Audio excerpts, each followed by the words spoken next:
Here we are. I gotta do a little segment to start with tonight. Don't go far; it won't take long, and we will, I promise, have our regularly scheduled show.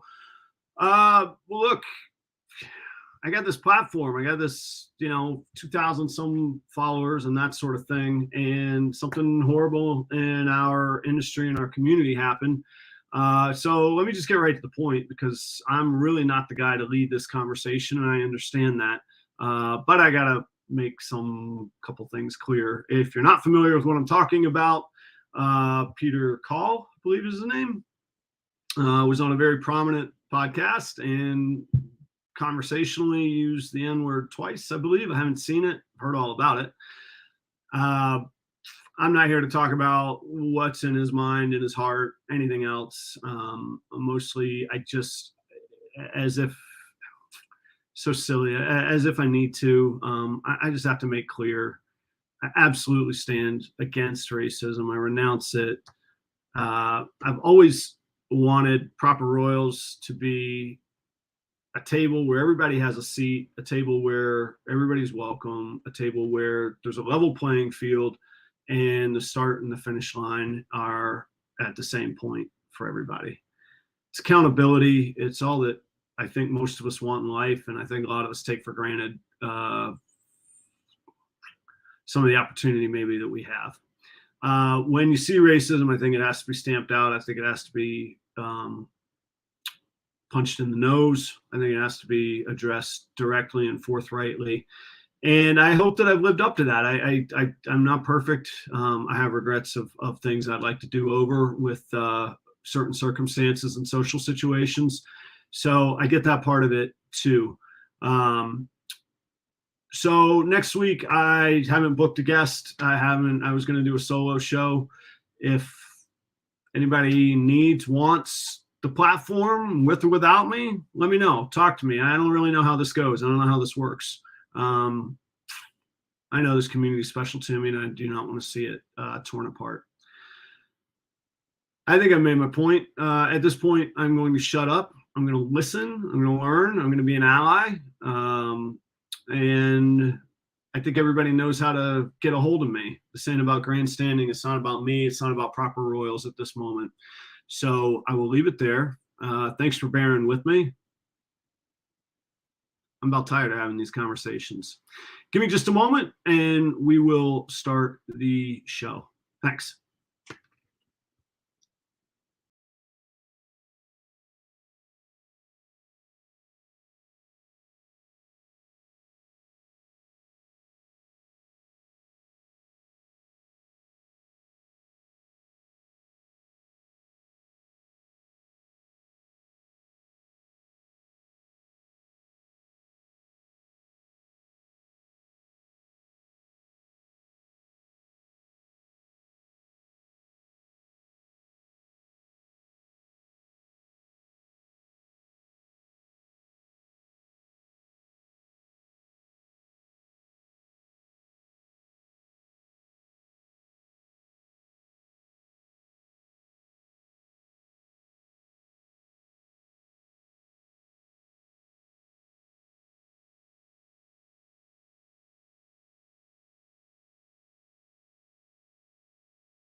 Hey, good evening, everybody.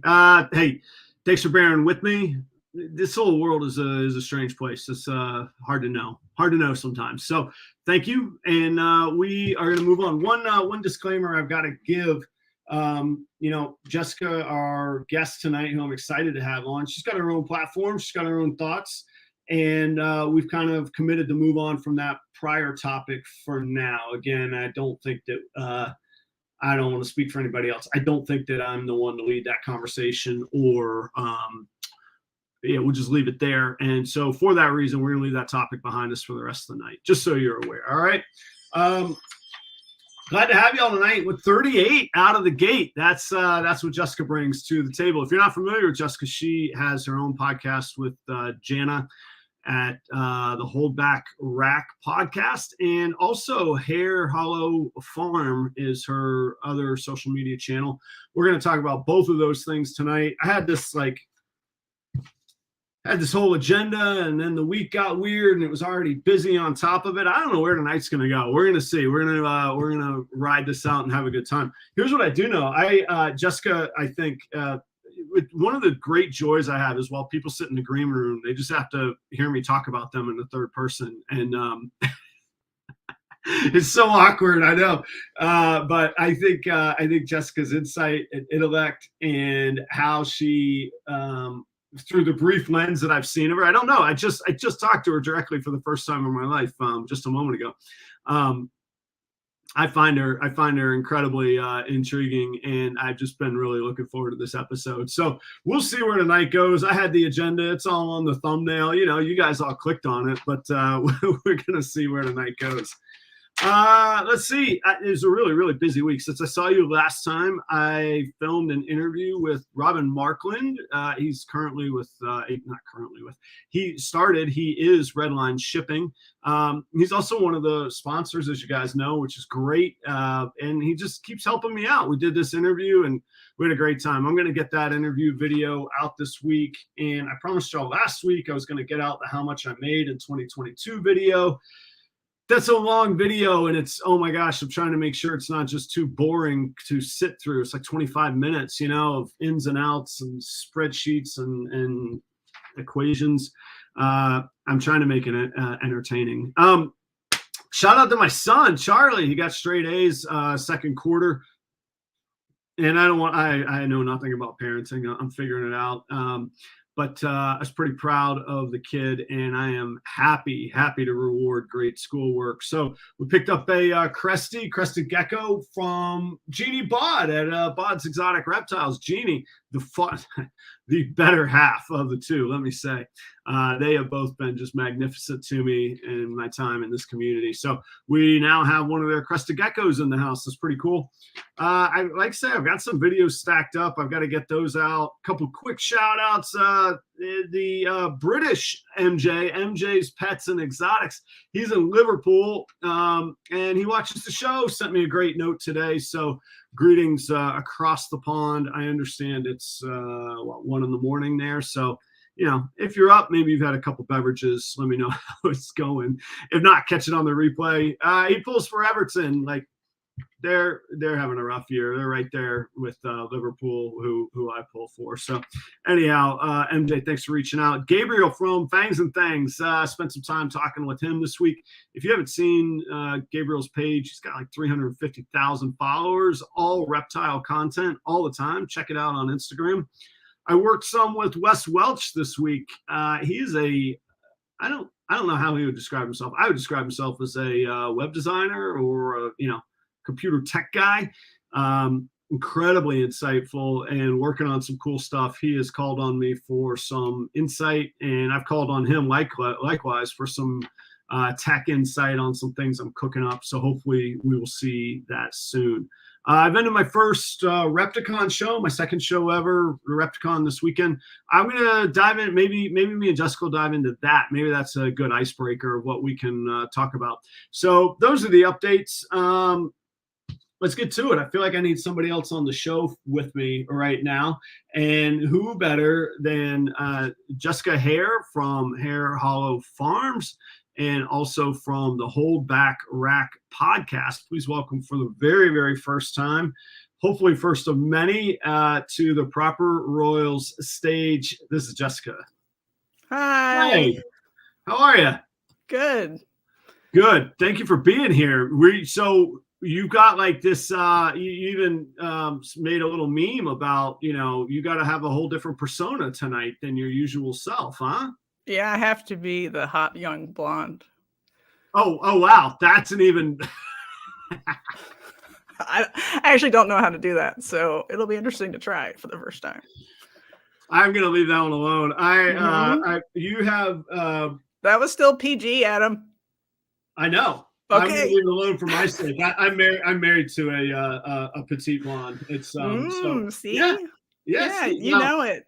Now she, like you, I think like you, has a master's degree, so she's far more educated than I am, and I fooled her somewhere. Yeah. Yeah. It's funny how that happens. You know, I mean, and just for everybody at home, I have a loose child without a person to assist, so he could come in at any time and ask about ice cream, juice, crackers, like anytime. So expect that. I expect it 4 times. How about the cheese stick? How's that gonna go? Could even be a cheese stick. Could just be like trying to show me a video on his iPad at this point. Yeah, that would be. If he does, you have to share it. That's the rule. Like, okay. We're gonna talk kid tonight too, if need be. Why don't I mean, there's 55 people here 15 minutes in. Clearly people know who you are because they have clicked on it. But we want to make sure, you know, just in case anybody doesn't, give us your introduction. Like I said, you and I have never met before until this moment. I don't know what I am, Adam. I'm just an old windbag. So I breed different kinds of snakes. I've always liked snakes. I had snakes a long time ago. Pretty much all of them got arenavirus, and then I euthanized the collection. And I was like, keeping snakes in captivity is dumb. It's for dummies. So I got an undergraduate degree in environmental science, focused most on field herpetology at that time. Master's degrees from a herpetology lab. That was a bachelor's or a master's of biological sciences, but obviously a focus on field research. And then I decided I would rather breed than pursue a PhD. So I tricked a man into marrying me, successfully made a human. And then I was like, let's get a farm, and got animals, and then got back into herpeticulture. And you're in Oklahoma now, which is not Arizona, which is what I thought for some reason. I don't know why. Have you ever lived in Arizona? No. I just made that up. I mean, I could live there if you want. I mean, I could make it happen one day. Let me. I was in Washington previously. It hit Arizona, and let's just make a whole backstory. You grew up in Tempe. Yeah, I can think what you need for the program for sure. A tornado came after you clicked your heels. It's a reverse, and you ended up in Oklahoma. It's not anything to do with that story because that'd be Kansas. That'd make more sense if we did that. So there's definitely tornadoes here too, though. So that's true. Yeah, we have a storm shelter in the house. That's how much of a thing it is. And I actually brumated the colubrids down there because, like, what else are you gonna do with it while waiting for Dorothy to come by? I don't know. I lived 1 year. This is how corporate out. This has nothing to do with snakes. But 1 year I lived in Alabama, and there's a little corridor of Alabama that's got tornadoes. When I was 25, Ruby Tuesday was like, "Hey, your time has come, Adam. You're hit the big time. It's time for you to be a general manager for our great company. And we have a store picked right out for you in Wetumpka, Alabama." That's the name of it, Wetumpka. And were you the salad bar attendant before you were up to GM? Tell me. Oh yeah, I started as a dishwasher. Oh, big time, yeah. I know that's my favorite part about it. Those little brown croutons, yeah, I know. Yeah, you get the slider, and with the free salad bar like add-on or it was like $2.99 or something. Yeah, half my childhood. Those were the days. Yeah, the plastic kale. It wasn't real kale in my day. It was plastic. I don't know if any of it was real, but I still ate it because it was like that or like Ryan's. Way above Ryan's. Right? Yeah, this was premium quality. But hey, look, in the mid 90s, Ruby's really was at the top of the game, and then they had to race to the bottom because they had to cut costs and return profits to shareholders and blah blah blah, all those good corporate stuff. But Man, we had tornado sirens there. I grew up in Jacksonville Beach, Florida. We don't have tornado sirens here. So in the middle of the night, it sounds like a British ambulance is barreling toward your house. Is what these things sound like. And I was on the second floor of an apartment building, and I was like, well, this is 2005. I really didn't have a cell phone or anything, and I was like, I don't know what's going on. So I went, and I lived like a block from the Ruby Tuesday. I went to the Ruby Tuesday. I went to the walk-in cooler, and I just chilled in the the 37-degree temperature. Yeah, the second story of an apartment complex doesn't sound like a good survival strategy. So I dig it. The cooler is worth it. Right. After that story, approximately 7 months later, I quit. After 10 years, I quit Ruby Tuesday. Wetumpka did me in. That was the end of it. Mm-hmm. So, but you didn't. Okay, so you got your degree. You have a farm in Oklahoma. How did you end up on this show? What's the tie-in as far as anything? A farm in Washington. Okay. Yeah. So we were stationed. My husband's in the Air Force, so he was stationed at Joint Base Lewis McChord. And so I was like, I'm gonna trick him into getting a farm because I'm from West Virginia, which is the Eastern Panhandle. So I have all my teeth still, but it's still a very rural place. So I'm used to like having farm animals and horses and chickens and running around the bushes. So yeah, I need bushes in my life. Okay. Yeah. But I still liked snakes the best because once you sort of hit 15, every sort of formative thing in your brain just sort of solidifies. I don't know if you agree. Like there's something about young high school. You're like everything I liked in high school, I still like too much. Probably it like sets your personality somehow. Yeah, it does actually. Like musically, and art and car. I don't know. It's like it seems like everything just stuck, and so now I'm like permanently the same person. But I still always liked snakes, so I got back into snakes, but with like an emphasis on testing because they had discovered arenavirus since I got out, and then a commercial test was available, so I could get back into boas, and I got back into boas first. What was the timeline in between like the horrible event and then like you comfortable enough to get back in? So I euthanized the last of them in 2008 because it was right after it was like during the recession, but when no one could get a job. So I went back to school basically. And that was not the COVID recession. Not what we're talking about now. That was the Great Recession. That was the big one. That was why my generation is a bunch of degenerates. No one could get a job. So they kept going to school more, and now we have a bunch of debt. It's awesome. We're winners. I think you're hard on yourself. I gotta say, I'm gonna say it. I think that's a little tough on yourself. I don't think you're degenerate. I don't know. I don't think that you're a degenerate. I think I am. Trust me, I know myself pretty well. I got to wake up and look in the mirror. That's true. That's true. Outwardly, I would have thought the other one before you was, but Jana's pure like a beautiful snowflake. Okay, the one that's ruined is me. I want to drink beer and look at the redneck Oklahoma skies with you in the bushes. Not in that way. We're both halfway spoken. I don't know. I haven't since we moved in the late summer. I haven't herped this area yet, so I'm still scoping it out. We have a lot of good public lands, but is this a new? So this is a new location for you? We moved over this summer because he got relocated to Altus Air Force Base. So I moved a couple billion snakes and somehow made it here. So it's all new to me. Wow. I thought there was again, just backstories I'm making up in my mind. After it turned out Arizona wasn't true, I guess I created that Oklahoma was the starting point, and the prodigal child had come back to Oklahoma. Not the case. Not true. No. Yeah. I mean, John Denver has the stupid Oklahoma song beat. Does he? Yeah. So I'm not singing it. You sing it. West Virginia. He's got an Oklahoma one too? No, the stupid Oklahoma song from that musical. Oklahoma, where the wind blows. Or whatever. What's that have to do with John Denver?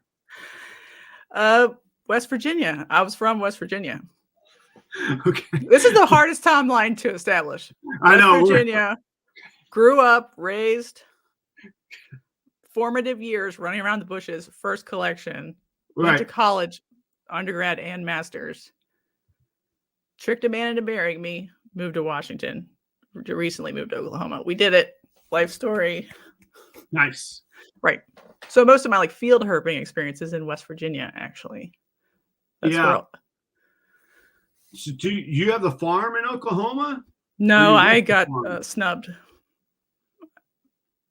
I have to live in the city, and it's upsetting to me. That's why you have that cat poster behind you now. I know. I have to hang in there. That's what it says down here.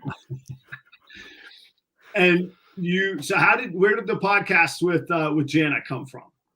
So I like podcasts, real podcasts on RSS feeds that are audio only with no visual component. I like that. And what's RSS for us non-knowing folks? So, and you should do this too. Here's a tip, a hot tip. Hot tip. Is extract the audio file from your YouTube videos and upload it to a server somewhere. Mm-hmm. And then it'll distribute it to other podcast catchers. So iTunes, Spotify, Amazon Music, whatever. So someone who just wants the audio form can get this much smaller file and to hear you talk the way. Yeah. Pop it on their phone while they're driving, whatever it might be. Yeah.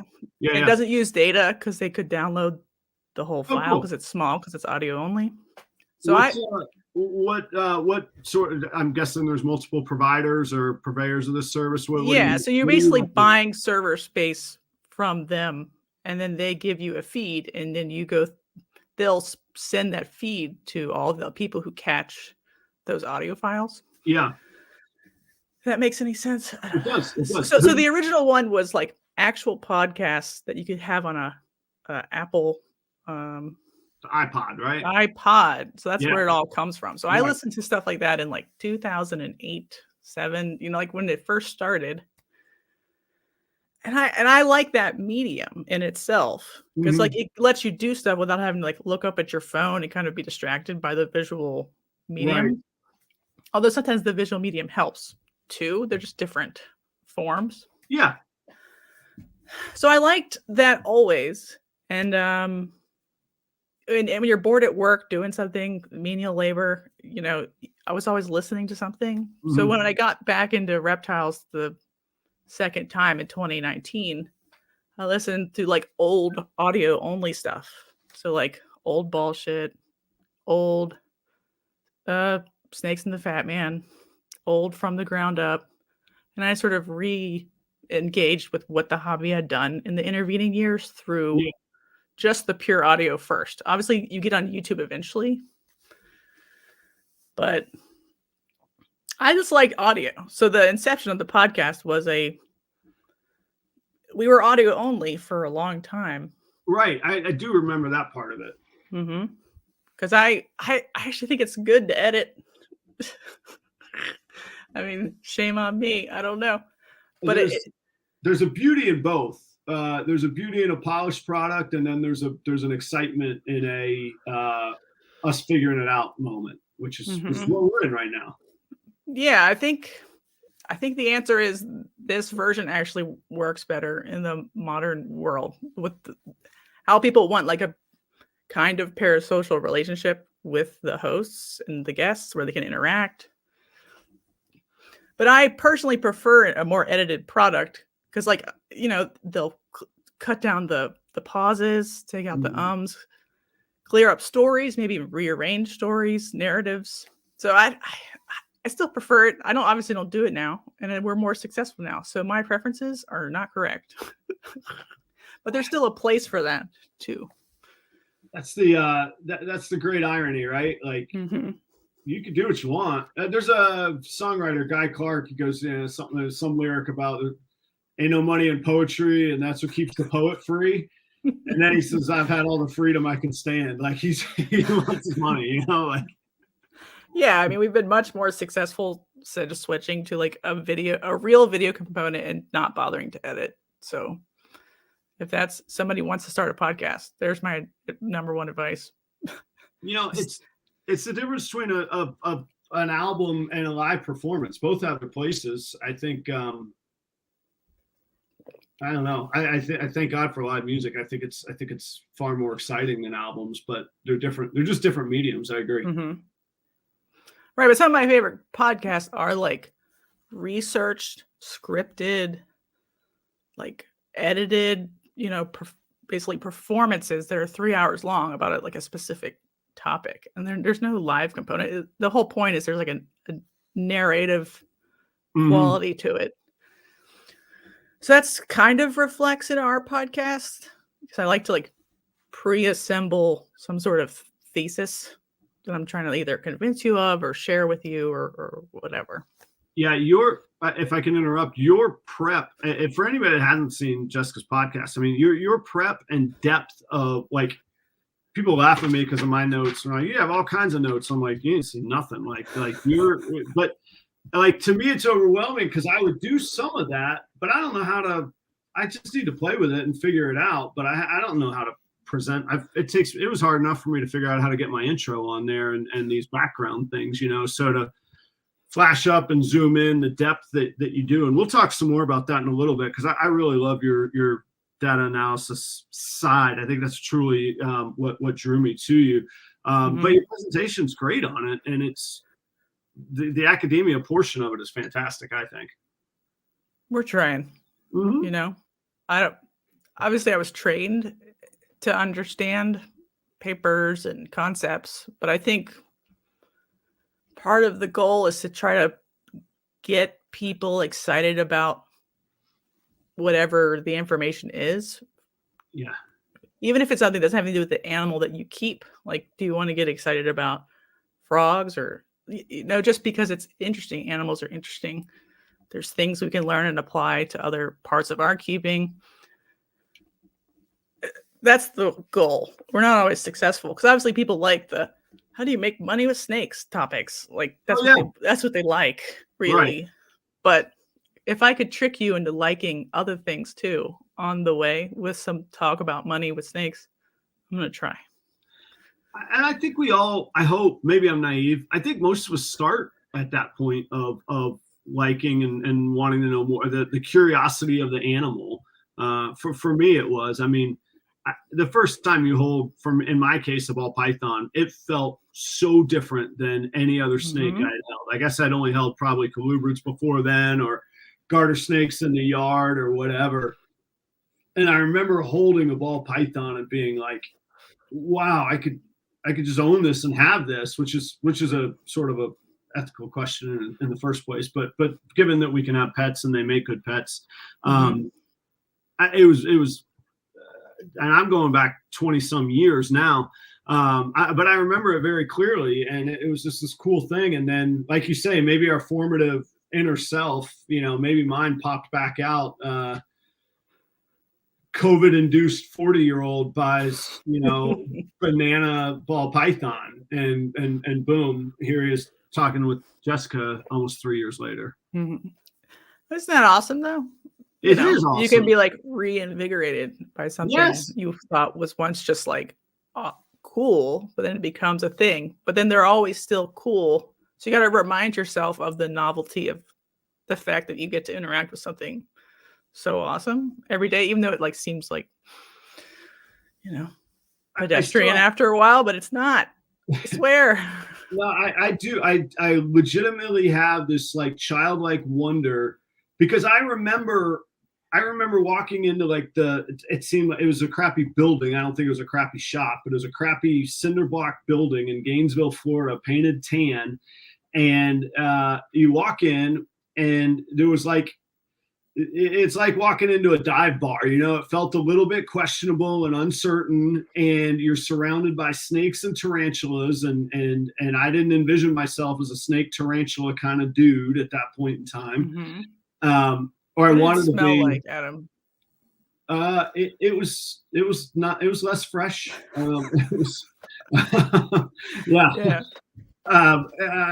And it was a little bit questionable, and then like I looked at the animals And I remember these like blinding colors of corn snakes. And then I remember these ball pythons that were like all just, brown and black. And then there was an albino one, and it was like, I don't know, it probably said $1 million. I don't know, however much it was. It was like more money than I was going to pay to go to school that year at the University of Florida. And then I saw a pied, and it was like 2 years that was like graduate school. But I could buy one of the red normals, and I did, and I bought 2 of them, and I had a leopard gecko, and I had an arowana fish. I had a big tank and this bass size fish. And to your point about the awe of now in my like hatchling rack, there's pieds, there's an albino, there's stuff that wasn't invented, and there'll be stuff tomorrow that wasn't invented yet today because of that ridiculous evolution that's happening in front of us right now. Like I'm into guitars. Guitars haven't evolved. I mean, okay, they went electric once in the past 100 years. Like that's it. That's like ball pythons are going right now, So anyhow, that's my excitement, like story anyway. Yeah. I mean, I get bored at a job within, if they're lucky, 6 months. It's usually like 2 months. Like once all problems have been solved, I struggle a little bit, but this one, there's like this continuing series of like different tasks and new things to solve and new stuff to work towards that makes the job of being a breeder of snakes or of animals always interesting and always changing. I probably don't empathize to the magnitude that you're speaking of, but as crazy as it sounds, that's why I liked restaurants. Do something new every day. Things were never fixed. That just it doesn't happen. There's always a new crazy bride. There's always somebody who got into some chemical the night before they shouldn't have. There's always something in restaurants. So in that like masochistic way, it was quite entertaining, kept me occupied because like. How did you deal with the food service person? What? How did you just deal with them collectively? Those were my, I don't know, like they were like my class. How many of them were sober? Most of them, or just a couple?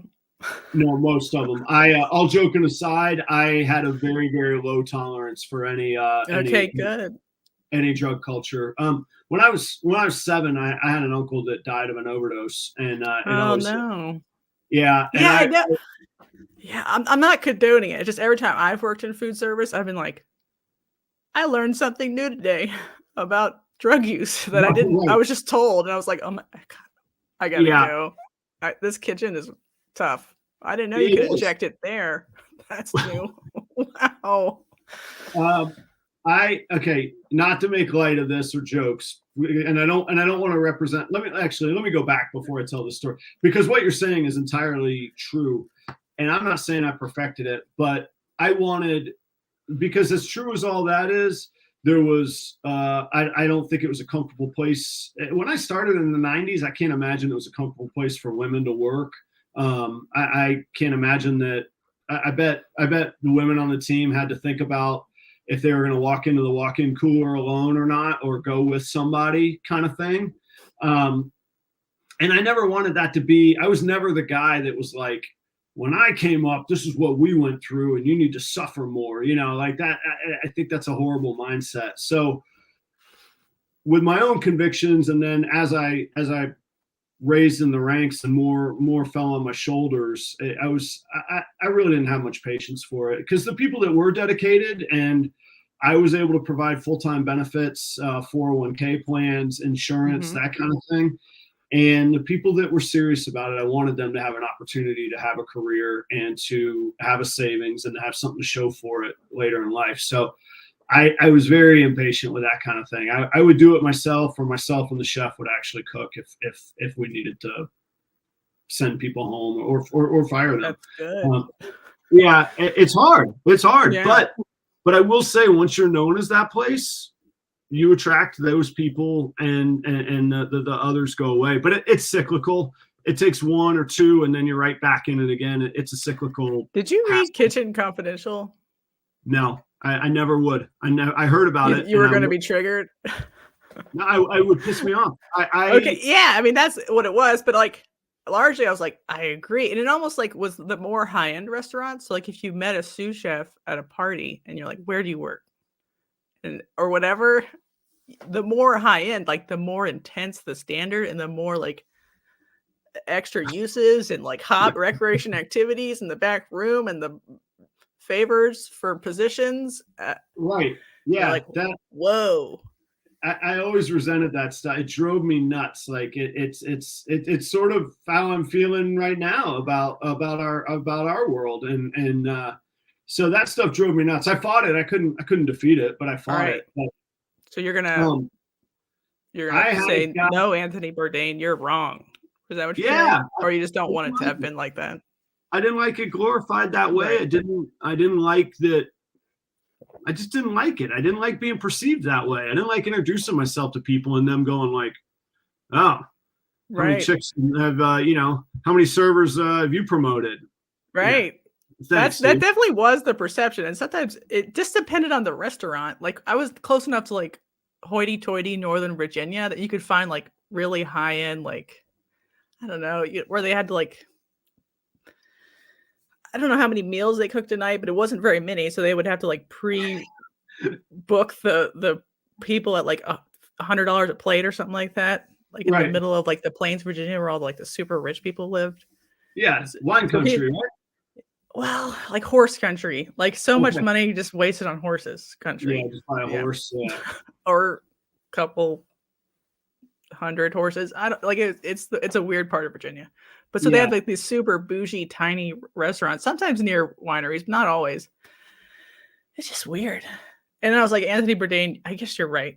But you're telling me there was a good man in fighting the fight for not, And I know I don't exude good or bad, hopefully, of the word redneck. But yeah, I lived in Rutherford County, North Carolina, the poorest county in North Carolina.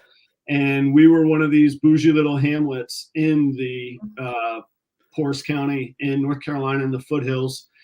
And, there was a lot of we became a place where a lot of the people going through recovery would come work because it was a safer place for them to work, which was pretty cool.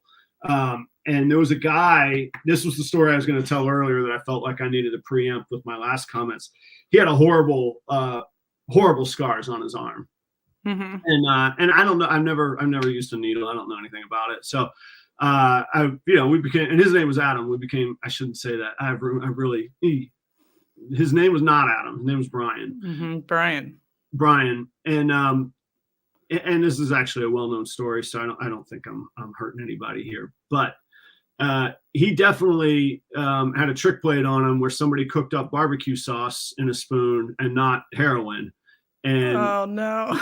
Yeah, and he injected that, and it caused great harm, and there was just a massive scar from the surgery and digging things out and reconstruction that he went through. And so when I see that kind of stuff is where I kind of just have to stop short on the, hey, this restaurant culture, it must have just been a blast for all the shenanigans. It's just nothing but shenanigans. Oh yeah, that was the name of the restaurant in that horrible movie. Like, oh yeah, shenanigans. I bet it was all like that all the time, right? And I'm like, no, man, it wasn't. It wasn't. So, like I say, I never won the battle, but I fought it pretty hard. I think. Mm-hmm. I like to say. I feel like. Yeah, I worked at another restaurant in Martinsburg for a while, like in college. And like people had to walk there without a car from miles away to work because it was a restaurant. It's all they could do. Right. So there was a guy living in a tent and like the abandoned lot next door. Because these are people who like got kicked out of like the mission house. Mm-hmm.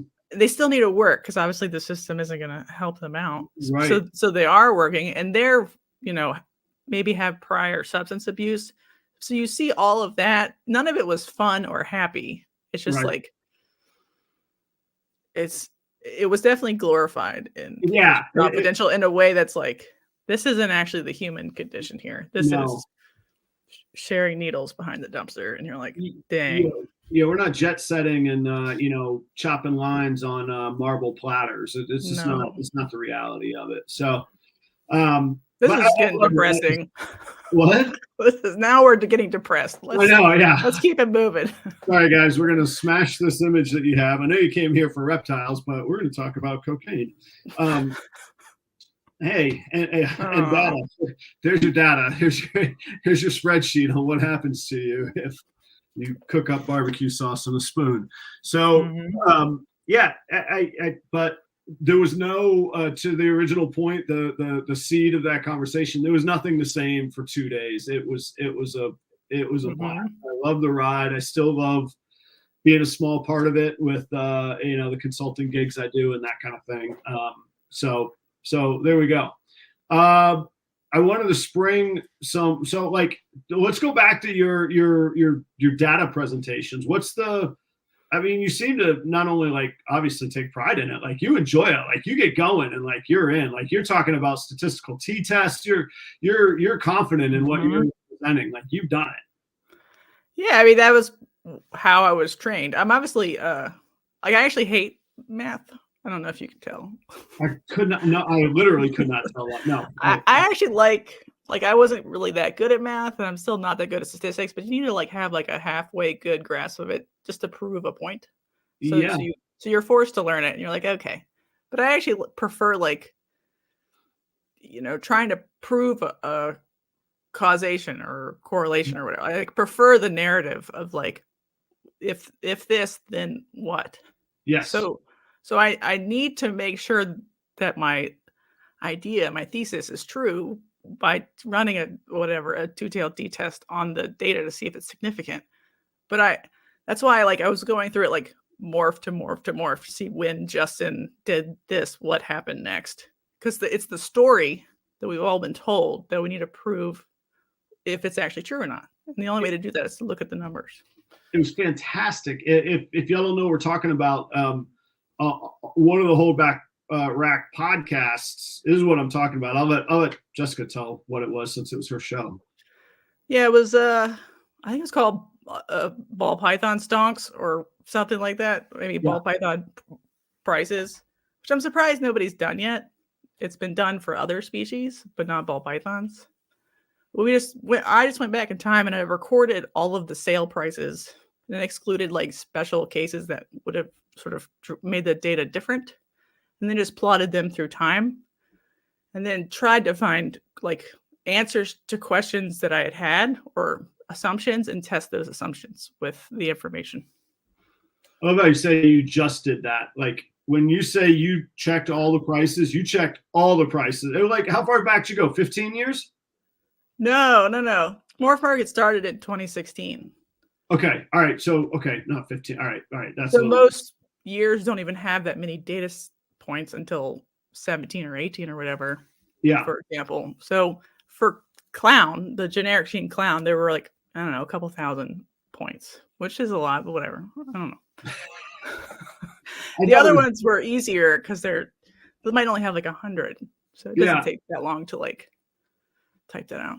How did you get were you able to export reports from Morph Market? Did you get in there? Did they give you your API or what? I did it manually like a dummy. No, are you serious? Dedication. There were thousands of clowns. You manually entered those? Yeah.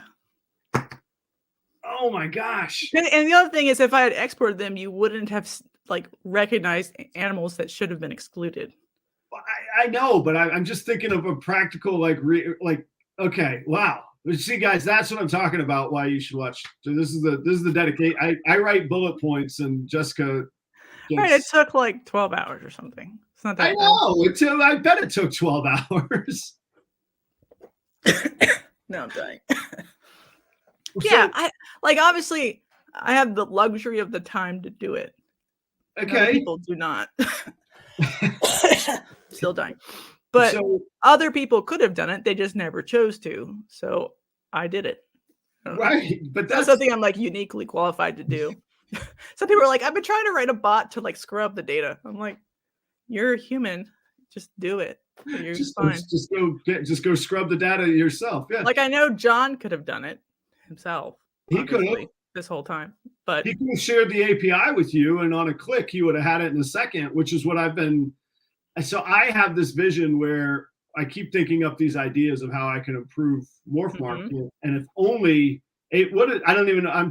I know API is a thing. I don't even know what it stands for, but it's like the data goodies that a website would collect, or data points that a place like Morph Market would collect. Is that right? Yeah. So if you go back to the very first interview John did when he first incepted Morph Market, he talks about all of the like data tracking and analysis tools he will one day build into it. So right. he knows it's coming. So just like a stock report or whatever, they're going to do it. But because the ball pythons are probably the most fungible, but they're still not that fungible. Like they look different. They have different properties. Yes.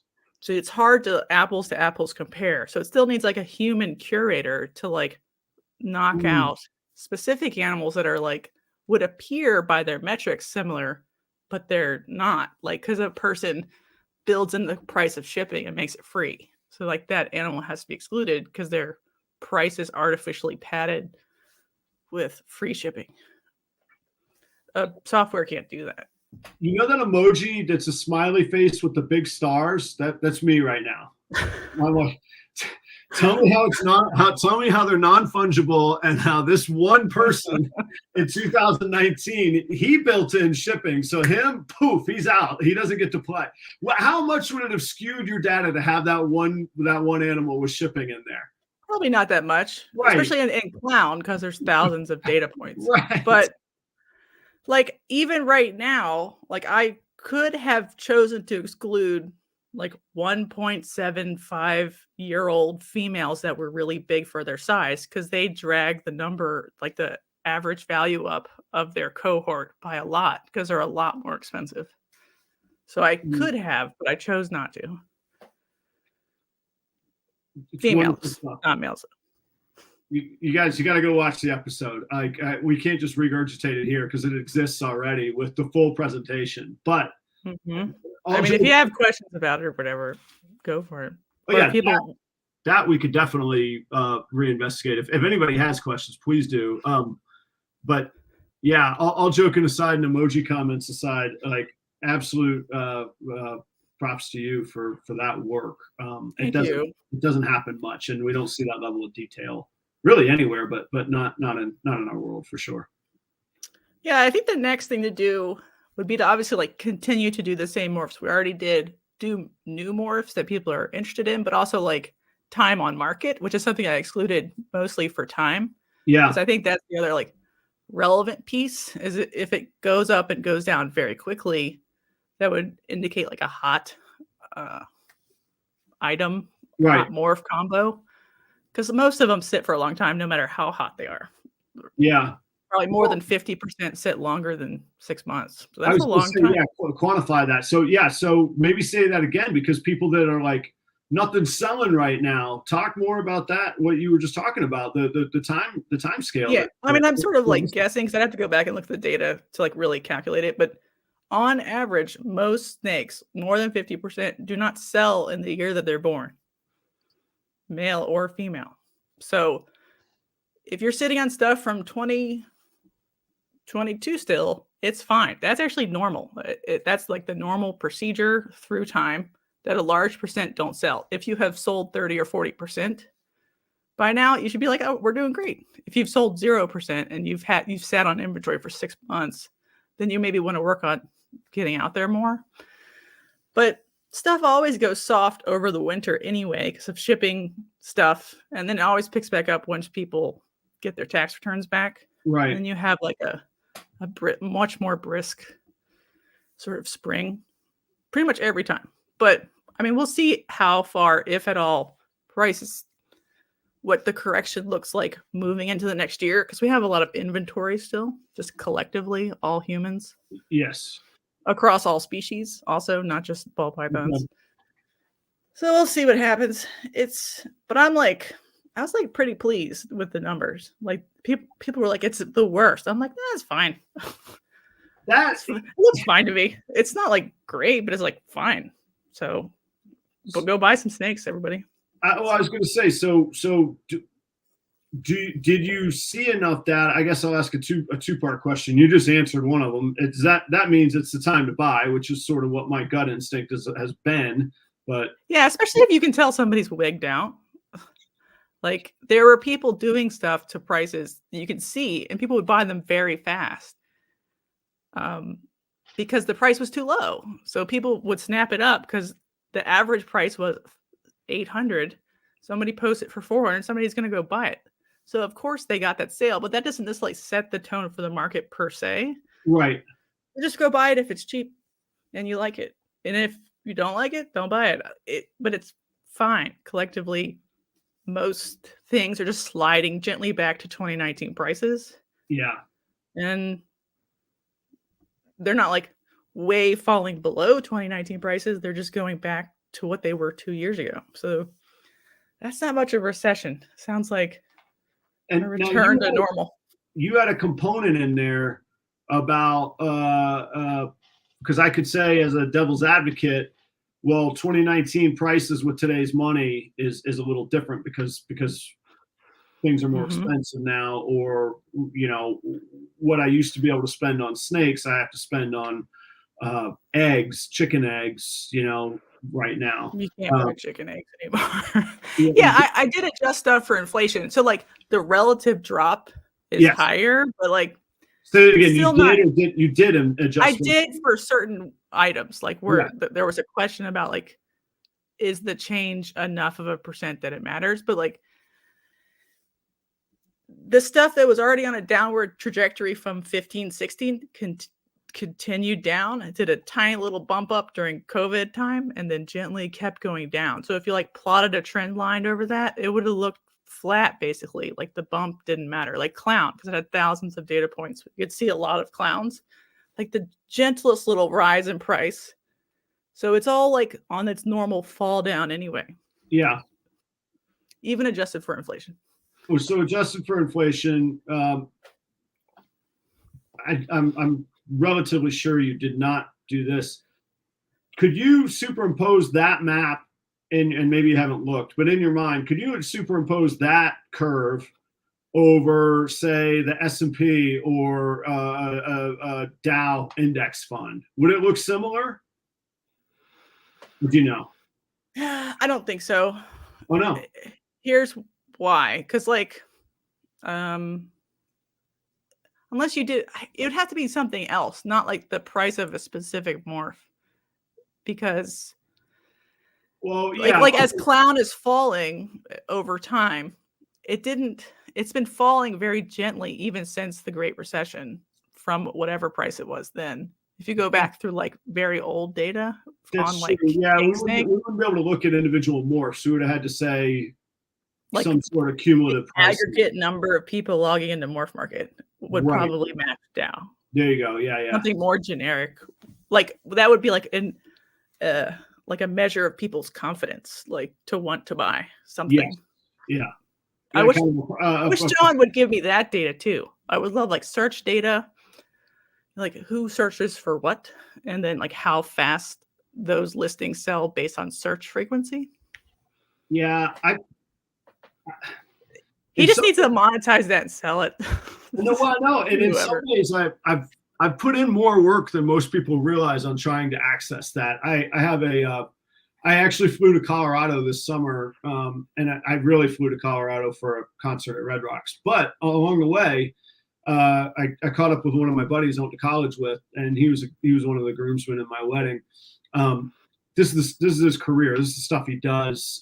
Nothing related to snakes, but he actually just finished building a Morph Market-esque marketplace for comic books. And when he told me that was and he was hired to do it. He doesn't care about comic books. It's not his thing. He cares about data organization. And when I started talking to him about Morph Market, he was like, well, we could do all the stuff you're talking about, Adam. We just need to access the guy's data, and we need to convince him that we're good people to do that. And John wasn't having that. In a great way. John's going to do it himself. Yeah, he's going to do it himself. He's got it in the works. And my buddy's play was, well, if he's busy running the day-to-day operations and working on a 3 to 5 year plan, and somebody can do it quicker and help him and split make it financially make sense, maybe you could get a leg in the door. And it was like, no, what do you think? You're the first guy that ever thought of this, Adam? And it's like, well, yeah, I mean, it's a good idea, but since he wanted to do that to begin with, he's always like thought about doing it, but he's obviously like crushed under people messaging about him about stupid stuff all the time. Right. But yeah, like I think the problem is like the fungibility question, because it's going to be really hard to determine if they are like enough to be in the same pool to be compared automatically by a bot. Yeah, well, yeah. Snakes are very different, even if they're technically the same. So if we don't get the human interaction on the way out, all the human interaction of the entry is going to affect things. I mean, a bot's only as good as what we feed it, right? Right. But the stuff that doesn't have anything to do with the properties of the animal is something that you can, or John can work on. Human touches on ads. Oh yeah, searches. Yeah, stuff like that. I think that one is easily quantifiable and valuable. Right. Because like John didn't do it, and he could have done in-ad placements on specific morphs, like sponsored ad positions. He chose not to do that so it wouldn't look like King Snake. I don't know if you've been to King Snake. Or like banner ads on a specific kind of query, like Google. Yeah. And he could do it in the future, but maybe he should, because maybe people are always looking for a certain sort of het clown female version, and you have almost the same version, but sub one gene. So you could pay to get on that kind of query. Yeah. That is literally exactly what was in my head when I flew to Colorado. Yeah, that was it. And my buddy was like, "Yeah, we could do that. We just need access to his data." And I'm like, "Right." But John's done a good job about like not cluttering it up, because he could have this whole time and monetized it differently. So he's keeping his brand together. But we'll see how he wants to do it. And for the record, like before I knew anything about John, I knew of Morph Market, obviously. A customer service aspect that this guy has down. He buys a table at Daytona just to sit there with a notebook and take notes on everything that people tell him. And I mean, he engaged, Charlie, my son, was 8 years old at the time. I was blown away that he was sitting there. He's just an approachable dude, talk with you, give you the time of day. And he answers all my messages. They're politely no, but he answers them all. Like, bless his heart. Well, I know what effort that takes. Like running private clubs where everybody thinks that they own a piece of your time and are owed a piece of your time. Like that's hard to do. So it's really cool. Like I got all the respect in the world for him. Yeah, I mean, he's our personal hero of the Holdback Rag podcast. Okay, cool. Because of his attempt to like allow people to have tested guarantees in the default policy. And then everybody cried about it and it got rolled back. But like the effort, I appreciate. Yeah. I still can't believe that many people cried about it. We'll get there. What were they crying about? Do you remember this like 7-8 months ago?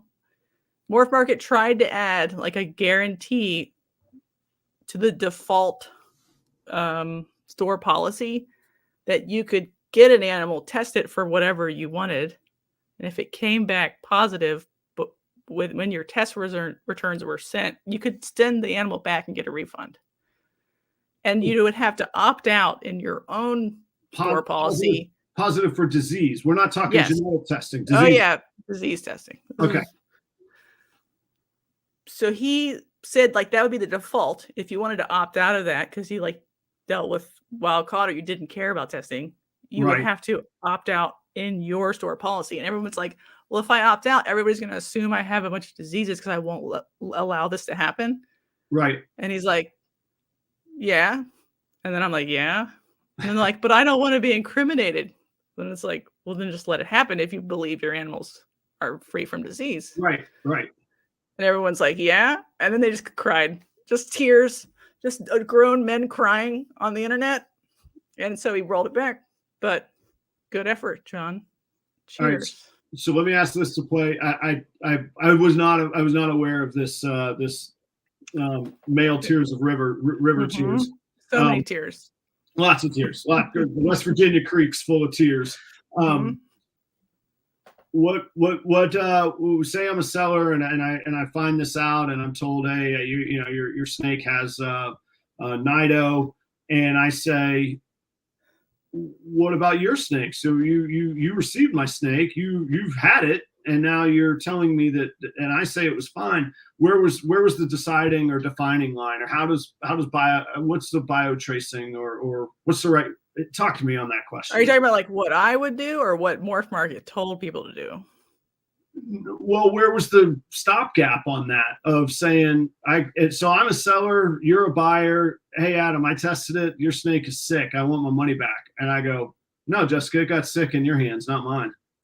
So obviously, to me, that is like a personal choice of the duration of time that you allow, of like how long in their possession, because they will not test positive from a snake that you like. If you like the guest cross-contaminated, it would take longer than that for the virus to populate and then be detectable. Gotcha. All these different diseases have different amounts of times where it's like latent infection and not visible yet. Just like with COVID, where you could be like infected but not detectable, and then infected and detectable but not symptomatic, and then symptomatic and detectable, and then you got better and you were still detectable viral levels, but like there's the whole cycle. So snakes do the same thing. So there's a I'm gonna mess up the technical terms. There's an incubation period that it would take longer than all the common snake ones, turtle ones, if you do it very quickly within a couple days out of the box, it physically could not have come from you touching the animal. Hopefully you keep it in quarantine, because that's what we all should be doing. So like it wouldn't be interacting with any of your other animals, and you wouldn't be cross-contaminating with your other animals. So the only place it came from was the snake itself. But even magically, if you just like, I believe in my heart that that person cross-contaminated, you just have a time limit as a seller. We're like, if it doesn't pop positive on the first intake one, but pops 6 months later, because that's just how, but it was still your fault. You're just like, I'm not responsible for that, because that's just outside of my terms of service, because I don't know what else happened. That's physically possible and not have been the fault of the buyer, but there's obviously logical limits to the amount of risk we can expose the seller to. That's right. Yeah, I didn't know the specifics of it. I remember parts of this conversation, especially in the audience chats. I didn't realize it was tied to that policy that had been opted into or attempted to be put into place. Yeah, a lot of people were like, Morph Market shouldn't dictate a property of the animal, and I'm like, they already do, because they require a refund or return if it's the wrong weight. If the animal comes way undersized, it's in the default policy that they are allowed to return it for a refund. If it's, I think it's 20% body weight or something. Which is a pretty wide margin, really. Yeah, but that would like absorb like a stool or whatever. Yeah. But some people send stuff and they're like, it's 500 grams. It comes as 125, and it's not even the right animal or whatever. Yeah. So that happens. That would be like clearly a time where Morph Market has said like that's an unacceptable weight difference, an unacceptable property difference in the animal. Yeah. And disease status would be an unacceptable property difference in the animal. You thought you were buying a healthy snake. You got a snake with an infectious disease. You would like to return it for a refund. Seemed pretty logical. Everyone decried. Well, so there's still opportunity in the future, then, is what you're saying. There you go. We're doing it. We're moving up. 2023 is our year. I think. I don't know. Hey, let's take a break for a second. Could I convince you, because we have a shared sponsor buddy. You want to do the honors for our buddy Chris? Yeah. Okay. You want to do now, or you want to go last? I'll go right now. I'm ready. Do it. Hit it. BNS Reptilia you could smell babies like him too if you were to purchase his snakes. He has fine What? boas, ball pythons, pine snakes, and other select colubrids. And Adam's losing his mind right now. No, I'm not. I didn't know what button to push. Now I just Check covered him up out the on photo. Morph Market, Instagram, and everywhere you want to be. Venus Reptilia also smells baby for me. I keep telling him to smell it, and he doesn't believe me. I think he did. Find him. What does smell baby mean? What are you talking about? Come on, Adam. I know You he's know, got like the newborn smell. You're like, yeah. yeah, Didn't want him to send like you a towel of the baby? kind of. Okay, all right. I'm piecing this together. You just gotta find him at a show or something, buy one of his snakes, and then just like don't give the baby like a cold or flu or whatever, but maybe like huff it a little bit from a distance. Okay. Gotcha. Mm-hmm. Yeah. Yeah, he's got lots of snakes, and I won't say lots, but several kids. I'm really bad at ad reads, Adam. I don't know if you just noticed or not. You crushed it. That's why I wanted it, because it was going to be different than the usual. And you know what? Our watch count did not go down, which is always the challenge. Thank you, everybody, for tolerating what just happened. All right, go ahead and do your other two ad reads. Well, I hope you all know Redline Shipping. They've been good to me. Look, here's the deal. I really don't get paid by Redline Shipping, and not when I say really don't, like zero. I get a better shipping rate, and I get to pass on a coupon to you. So if you buy a snake from me, I can help you out with pricing. But the experience is great. And before I got to slap their logos up, I was their customer, and I think the experience is fantastic. Started by Reptile people for Reptile people, and Robin Markland has been personally fantastic to me. So give Redline Shipping a try. Proper5 is the discount code. Get yourself $5 off your next shipping label. Also, similarly, Cold-Blooded Cafe. It sounds a little bit weird to say that my background in restaurants gives me great confidence in how they raise their rodents. I never raised rodents in a restaurant. Their comments are crazy right now, by the way. I'm sure. I'm trying to look straight here. This is what I'm working on. This is what you get when you get Adam pitching your, hawking your goods. Look, it sounds crazy, but if you buy a bag of rodents from Cold-Blooded Cafe and you buy one from the big competitor, just open them up and smell them. Trust your nose. It's absolutely a different experience.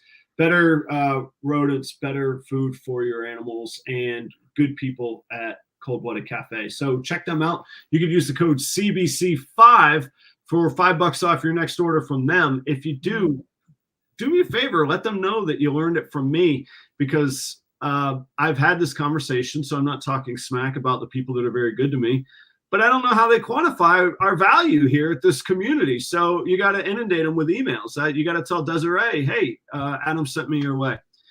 That was a little rhyme right there. I'm going to work that into a ditty. Make it a jingle. Make it a awesome. Jingle. That's right. That's what we'll do. Now, our viewership, here's real data. Our viewership did go down while I was cutting my promos. So everybody come back. Yeah, come back. We'll get back to the men river tears conversations, and we'll have a bunch. What do I have on my notes here? Oh, to go back a little bit, I told you before I was going to ask you two questions, and I only ever got to one. Is there a gene that stands out that statistically, quantifiably from your price study right now, or maybe you didn't study enough, is like, clearly this is the time for a price value relationship, and what trend do you see that should be bought right now, in your opinion, with no responsibility for other people's actions? So I don't think I tested enough genes to know that for sure. I'm sorry to disappoint you. Like, I only did, 10 or something gene variants. So, but like I would pick stuff because like the price curve fall is slow in the middle. Like it's fast in the beginning, kind of slow in the middle for a recessive anyway, and then gentle at the end. So I would pick something that's come out of the fast drop and it's in like the slow sort of like Puzzle, Sunset, Monsoon. It's not like the most expensive it has ever been. It's in the like middle stage, and Puzzle's like a little further along than Sunset or Wow. Monsoon. But that's what I would just generally pick right now. Yeah. I don't know if I would pick the contentious color changing morphs because there's too many duplicates, even if they're expensive now. Yeah, what's an example of that? What are you talking? Like Monarch. I got you. Like it looks nice. It is expensive now. Yeah. But it looks a lot like Ultramel. So even if they are indeed uniquely distinct, right, you can't replicate the color of Sunset or like the pattern change of Sunset the way like there's nothing similar enough to it. So it'll have a longer tail, and Monarch will have a shorter tail as like people just decide to stick with Ultramel or not. Yeah. Other people can disagree, but if you're like, I'm going to start a new project, that's how I would pick it. It's something that's in the middle of its price curve. That's cool. That's why I ask you these questions. And all joking aside, that's why I love this show. Like finding the expertise and the specialization of each guest is like just gold. I just get master classes and stuff. It's fantastic. Mm-hmm. One thing I want to check that I think is proving well, although I don't know how I would account for the pure Jessica factor. Because I was so busy this weekend, I created the show thumbnail and posted it. I created the show on YouTube 4 days early. Usually I do it like, Tuesday morning, the day of. So I'm curious to see like our viewership. We were at like 73 viewers at one point, which is everything's good. Yeah, it's pretty smoking good. Scared them away by talking about tornadoes or something. Yeah, when I say Wetumpka, Alabama, it just goes down. Like, if you want to kill the vibe, just say Wetumpka, Alabama. So I do want to see if maybe I should get on the horn a little bit earlier. Like Jeremy Warfels with his show, I think he puts out like a month of shows at a time, so it's popping up in people's YouTube feed. Where you go like, oh, I'll watch that, and then you're like, oh, that's not on for a few days or a week or two or whatever. I mean, you could put like a default thumbnail in that place and then change it later if like the guest changes or whatever. But like we don't really do guests particularly often, occasionally. So like we don't actually know what we're doing until now. Yeah, right. That's kind of me too. Like so even if we don't stay like on topic, I always come up with topics only for the searchability. So like tonight, if somebody puts data analysis ball pythons, in the future, this show will come up. They might get disappointed if they click on it, or they might not. I don't know. We'll see. We'll find out. But that I do put that effort in. So that's why I always have so many words all over my thumbnails, is because I want to make it future searchable. I've heard that's a good strategy. So I don't know if it is, but that's what I've heard. So that's what I do. Yeah, I like to have podcast topics that are also like either time sensitive to like something happening in the industry or like something that's happening to us or whatever. So like I wouldn't be able to like pre-assemble thumbnails and titles way into the future. What's up, Jana? Anyway, for me, and a lot of times it's like based on my mood. Like I don't feel like talking about ball pythons this week, and we'll just talk about something else. And so like I wouldn't be able to like pre-assign that feeling. But I mean, you put a lot of work into a lot of your topics, like you say, like you come up with a thesis that you want to prove. So I mean, you have a core though of what you're going to talk about, right? No, I mean, I do like once we decide on a topic, I'll do the research, I'll synthesize my notes, and then I'll do a PowerPoint or whatever we're going to do for it. But usually, like if it's something sciencey, it takes a couple days of reading papers and double checking what I remember to be true is true or whatever, and then like making a little PowerPoint. So, but sometimes you just don't feel like talking about something. So yeah, I don't like to like pre-assign that to a specific week or like bulk learn something or double check facts. I just do it when I feel like it. Like all that ball python data, we weren't even going to do that week. I was just like, I think we should like punch up this episode a little bit. I'll just do this with multiple thousands clown sales. Yeah, just punch it up. Let me jump on that real fast. I'm gonna tidy this up before we go live tonight. Isn't that wild? Yes, it's because I just had a harebrained idea. I was like, oh yeah, I can do that, and I just did it.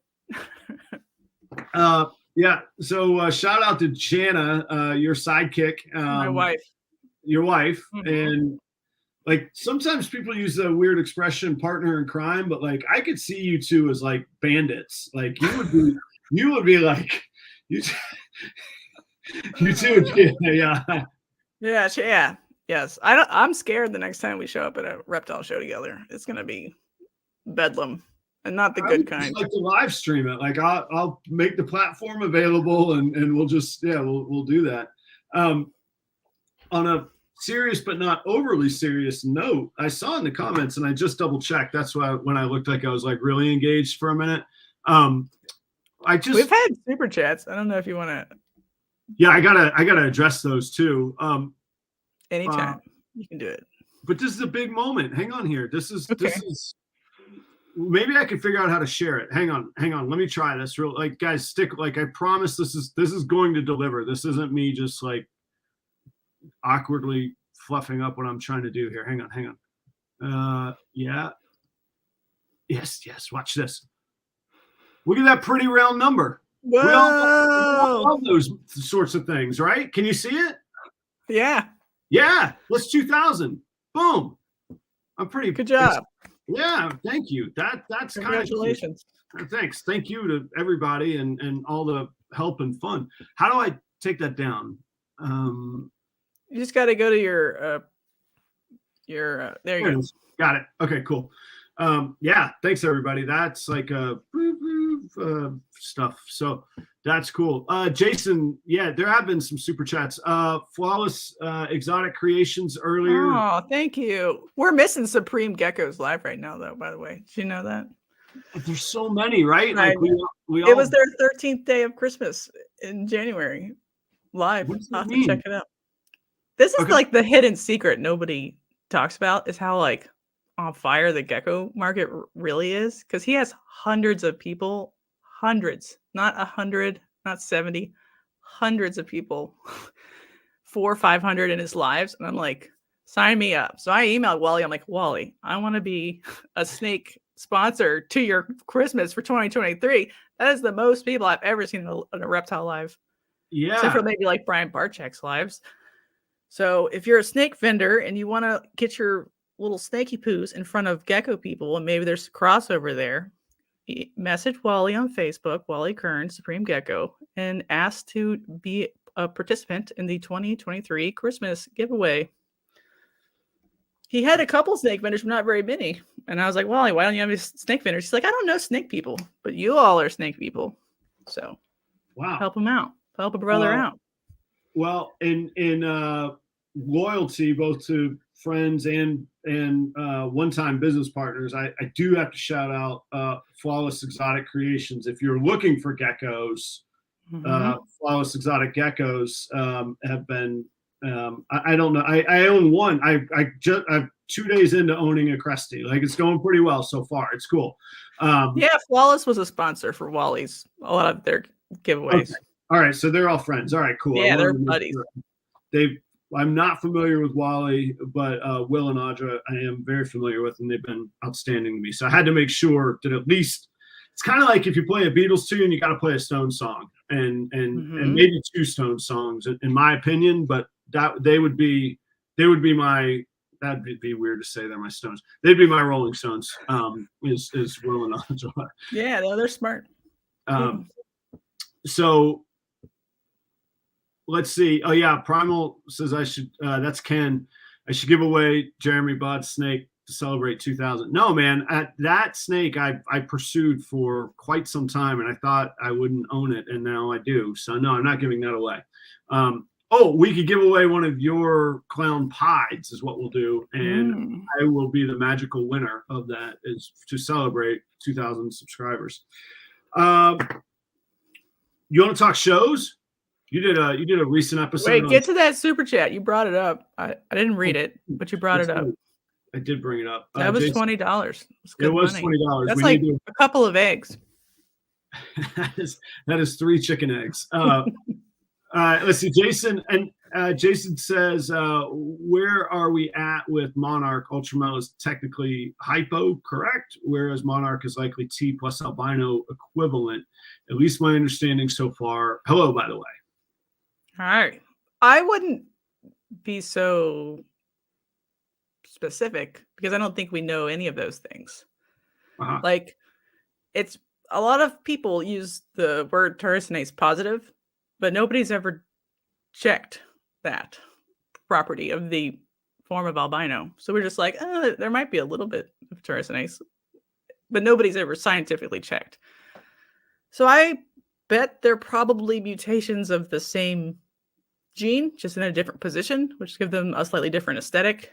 And the not the same gene as an allelic, but something like related to melanin production. And one of them is like a more severe form of the mutation than the other. We'll see how that shakes out, but no one ever tests if something really is terracinase positive or not. It's just like hobby vernacular at this point. So is the word hypo. That's okay. You know, we can't have everything. Does that make sense? It does, and I'm so glad you're here to take that question in seriousness, because I would not have been able to answer that. I don't know. I don't know. I don't know enough about that stuff. It sort of doesn't matter, right? Is if it looks pretty and it breeds true, then you can like it and it's good. Right? Yeah, I had Dr. Seidel on the show one time, and I think somebody basically asked the question, like, is Pied truly recessive if we can see traits? And she's like, it's whatever you call it. There's one copy or there's 2 copies of the gene. Whatever human word you want to attach to that is your choice. I was like, thank God, thank you. Right. So that's why there's a little bit of a, I don't know if there's ever going to be a market correction, but there really shouldn't be a price difference between recessives and incomplete dominants. There should or should not be? Should not. Hot take. So there are, but I don't think there should be. Well, yeah, there's huge differences. They're as equally difficult to hit the homozygous form. It's just one has visual evidence and one doesn't. So, like, will genetic testing make it so that literally they're the same?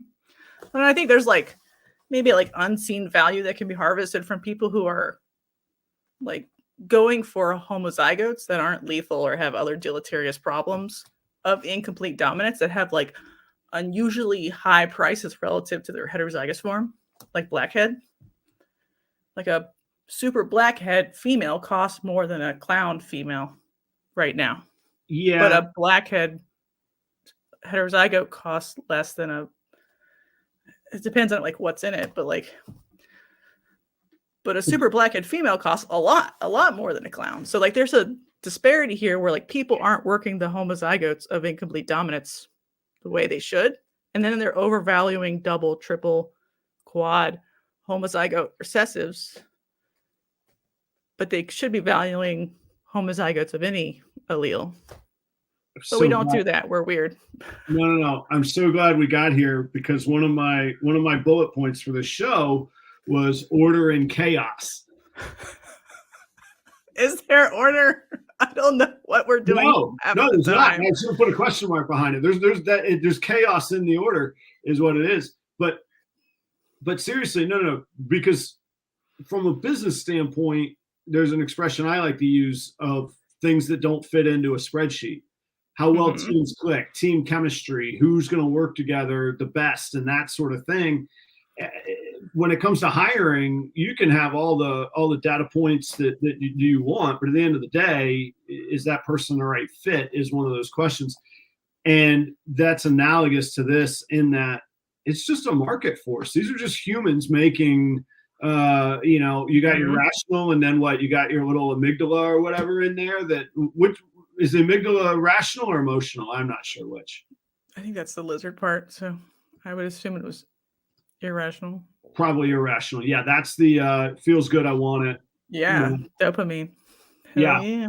I want that. I want Right. that, So like double. there's a question of like, do you get into stuff because it's rare and expensive, or do you get into stuff because you think it'll hold its price longer because more people will have the I want feeling for it?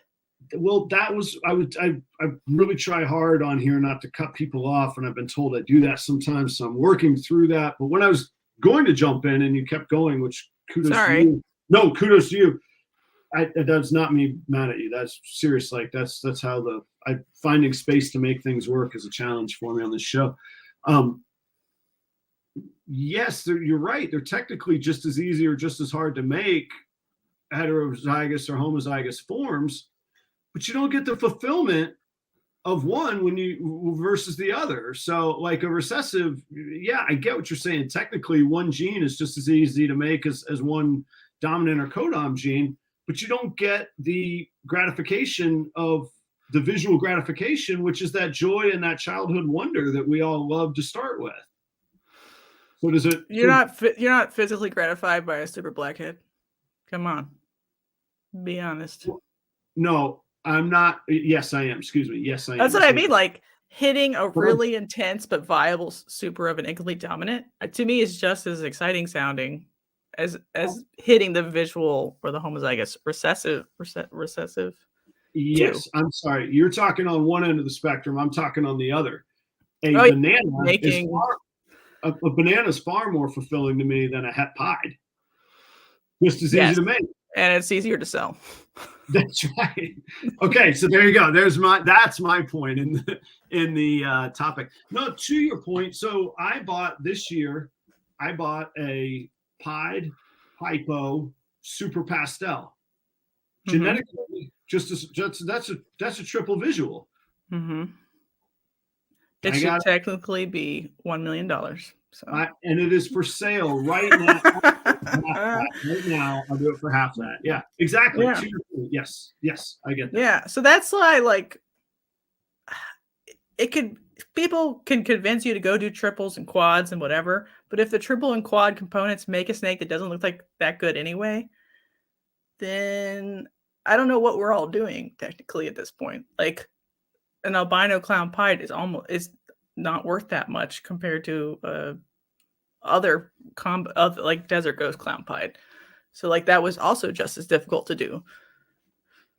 Albino just like sucks the value out of projects at this point. So I know people like it. Gershon, blessed.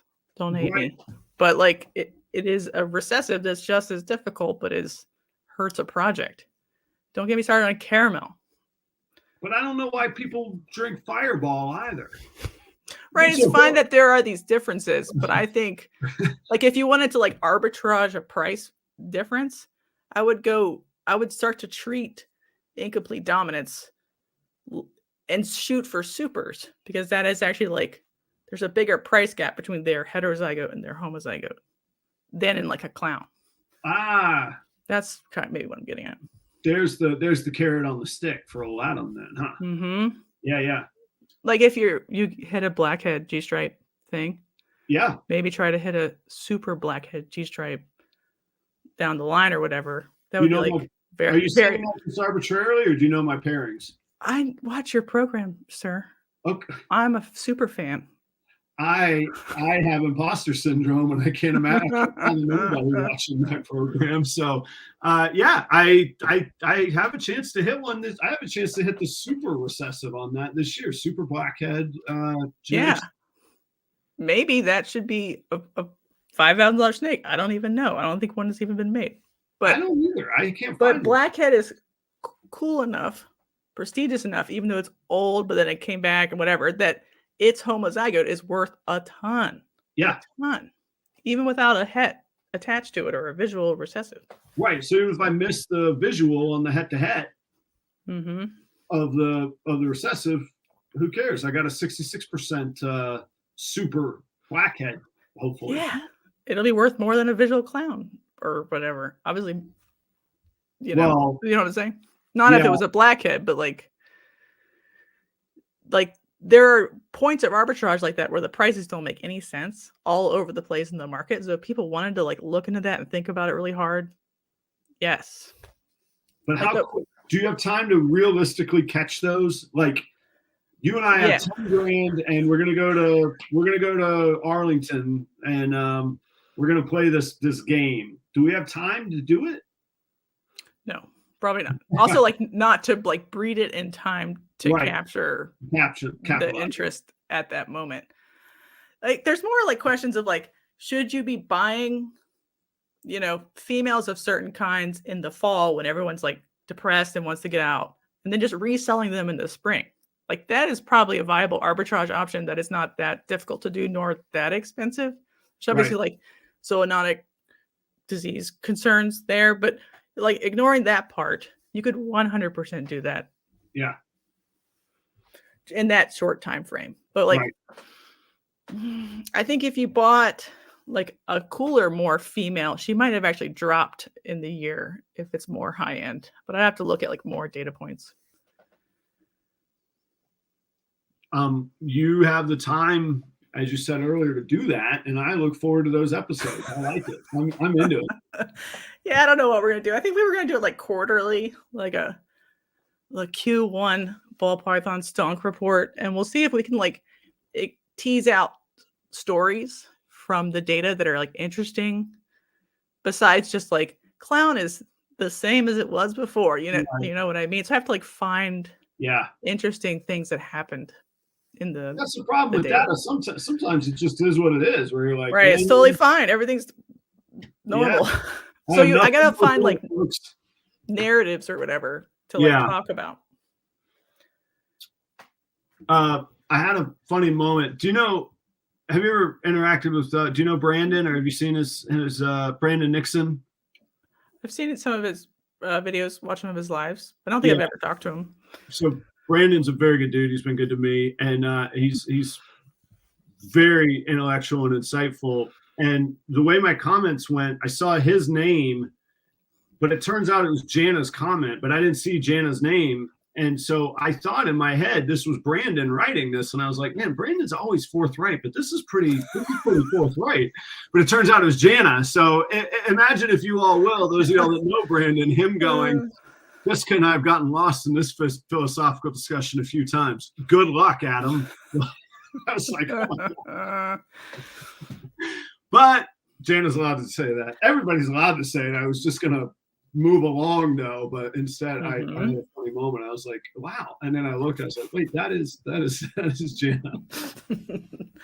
Yeah, I mean, I know that people aren't as interested in the audio only, but we like, a lot of times we're just talking about like why a price is the price. So if people go back in time in the Holdback rack, you can hear us talking about prices almost like over time as our opinions sort of shift. And I think that might be useful to people, or maybe not. But check out the audio version. Nobody listens to it, but it's fun. Let's go full circle. How far back do your, obviously to the beginning, but when was the beginning of the Holdback Rack podcast audio version?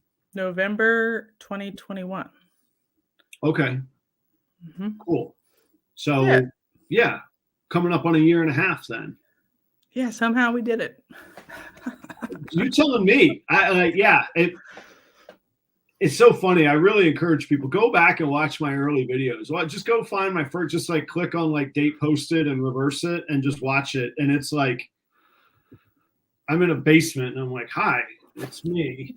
And if you ever feel bad about yourself at home from starting anything, YouTube video or whatever, just go watch any first time someone did something. You're gonna be like, yeah, I got this. Yeah.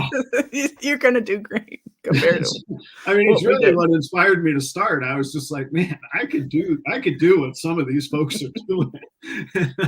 Right. Yeah, we were terrible, but I think it's okay for people to be terrible. Like, there's a lot of people who are like, I'm gonna gatekeep reptiles on the internet, and only people who've been doing it for 20 years get to talk. And I'm just like, sorry.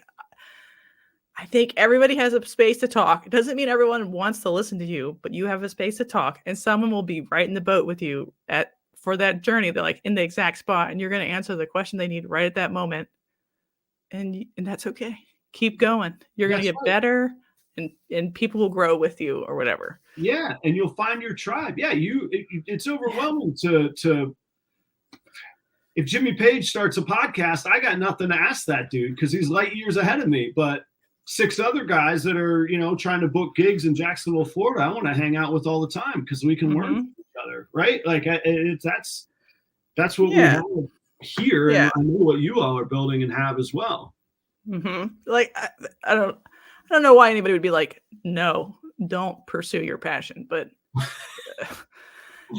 do pursue your passion. I give you permission. Jessica does, that all of you should start a podcast tonight, or don't, or start a YouTube video or whatever. Do whatever is a format that's you're comfortable with. But I can't stand that. Like, oh, you're not good enough to talk yet.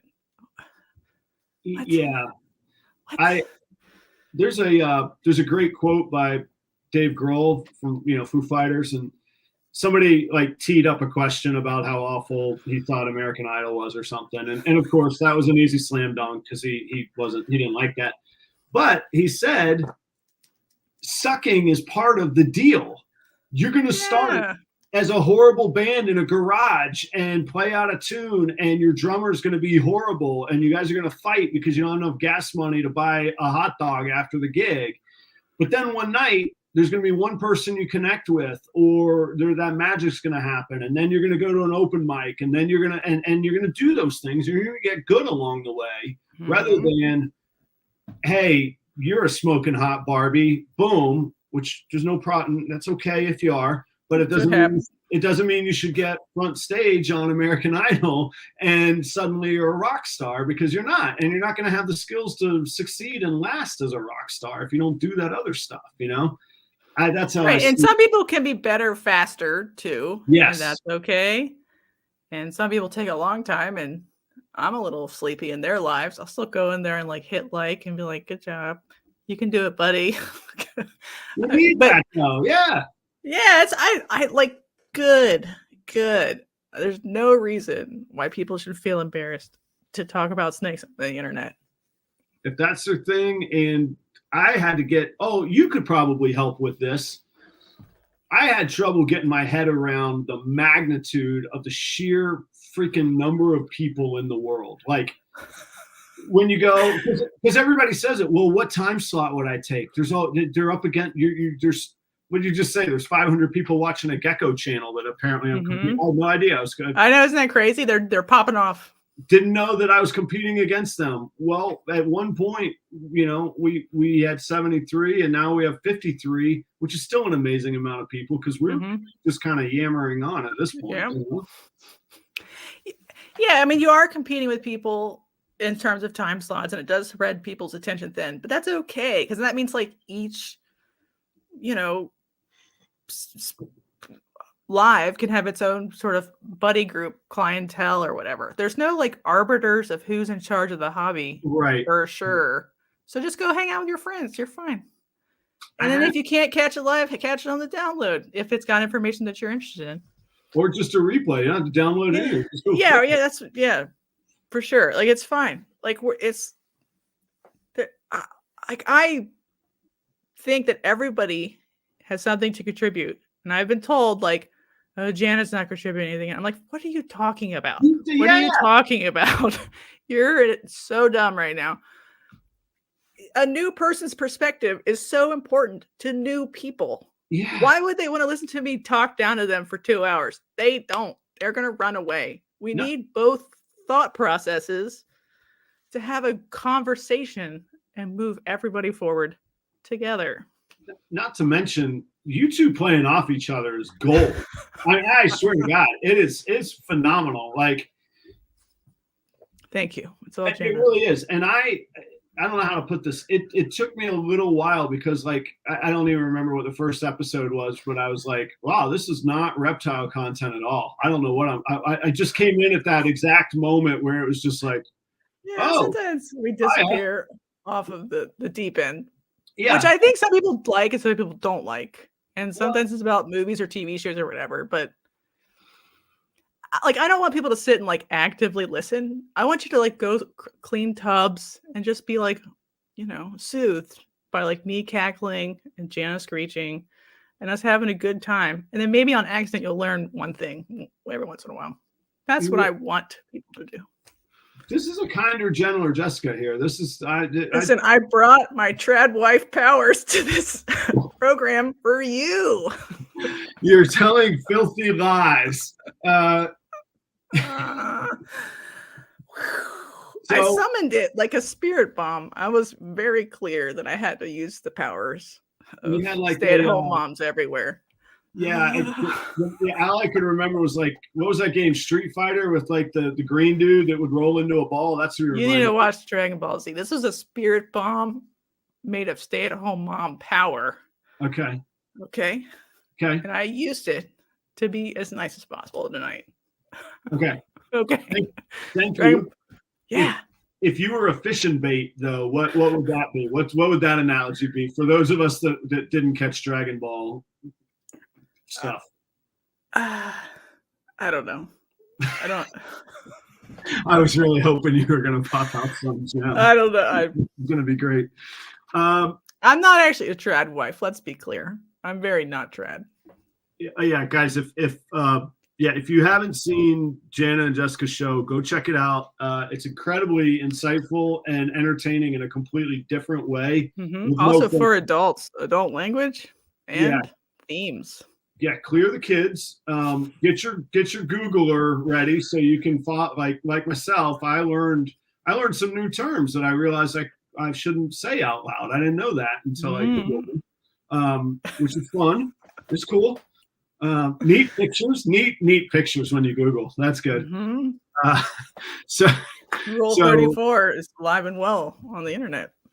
What is? Rule 34. Sweet. Okay, that's my new Google home. that. Yeah. Okay, cool. Awesome. I'm sorry, we're devolving. Oh, no, it's great. I'm excited. Yeah, I think the podcast market feels full to people, and it feels full to me because I feel like pressure because I want to support people. And I'm like, man, I missed like 10 in a row. But I love everyone and I encourage everyone. Let me just put it that way. Thank you. Mm-hmm. I'm super impressed that you popped out, super blackhead genetic strike pairings. Like that means a lot. That's a high level of engagement. Thank you. I know it. Everything you do all the time, Adam. I do what? I'm watching you. Oh, okay. As you sleep at night. Yeah. I'm kidding. No, I watch a lot of content like passively while doing stuff. So I follow creepily, I guess, everyone, at least tacitly, and I'll throw a like or whatever. But I don't know. I don't just like comment on everything everybody's doing because that takes time too. But I watch everybody. Thank you. As best I can, sir. You don't have You're doing a good job. Thank you. Yeah, how's your best? Bring out the puppet. Let's all right, let's talk. Where did it touch you? On the puppet. Oh, the puppet. Yeah, the puppet. Yeah, that's right. Mm-hmm. Okay, the last thing I had on my list doesn't mean the last thing we're going to talk about. I couldn't believe it. Props to Ken. He came up with Blanca. Yeah, Blanca was the Street Fighter that was summoning power. That it was, I thought, maybe what you were alluding to, and I was wrong. So I didn't play Street Fighter that much. I was too young. Yeah, well, there's me and Ken holding down the fort of irrelevance right here. The fort of irrelevance. So I'm going to rename the. That's pretty good. That's not bad, right? That's solid. I would like rename the channel that. It's like the kids like pillow on the couch. the fort of irrelevance. I mean, you could like redo a new like live on like Saturday mornings that's just about like pop culture called the Fort of Irrelevance. I would legitimately be irrelevant. I have no. You don't have any like cultural references. You and Janet should do it then. Discovering the world. Yeah, I could be like her sidekick. Like she could be the leader of it, and I could be like, I don't know it. Was it Street Fighter? And like every reference would be 1997 for me. That's when it stopped. Yeah, when it's okay. Yeah, when that Social Distortion album, White Light, White Heat, White Trash came out, that was the end of my cultural growth because that satisfied everything I needed. Forever? Even for like movies and TV stuff? I really don't watch movies. I watch some TV, but I can't sit still for 2 or 3 hours. That is not. I got stuff to do. I don't know. I just got stuff. All right. I know. Big Lebowski, my favorite movie. Shawshank Redemption, and then most of the others. Probably another Coen Oh Brother, Where Art Thou? That one's up there. That one's after 1997, though. Not much. 99. Soggy Bottom Boys. Somebody Google it. Yeah, I'm taking 99 on that one. Okay. Anyway, you brought joy to my life. This is all serious. We've been kind of tongue in cheek the whole way. When you brought, I couldn't believe it. Like, you brought up Morel mushrooms on your last.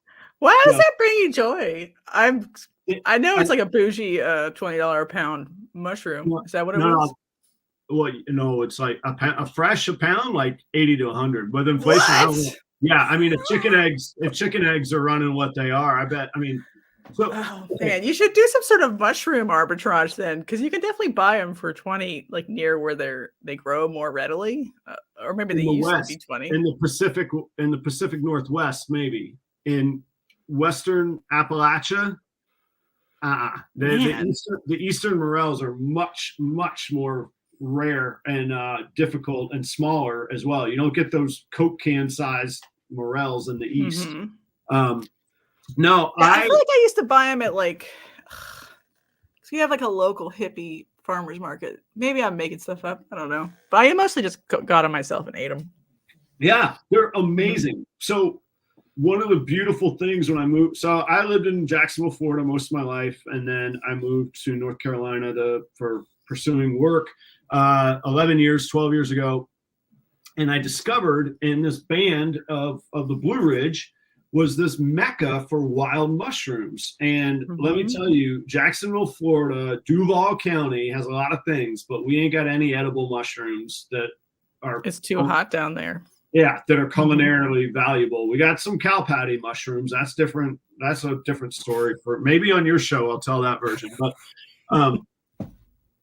culinary excellence, and they're just amazing. They're delicious foods that I had paid a fortune to try.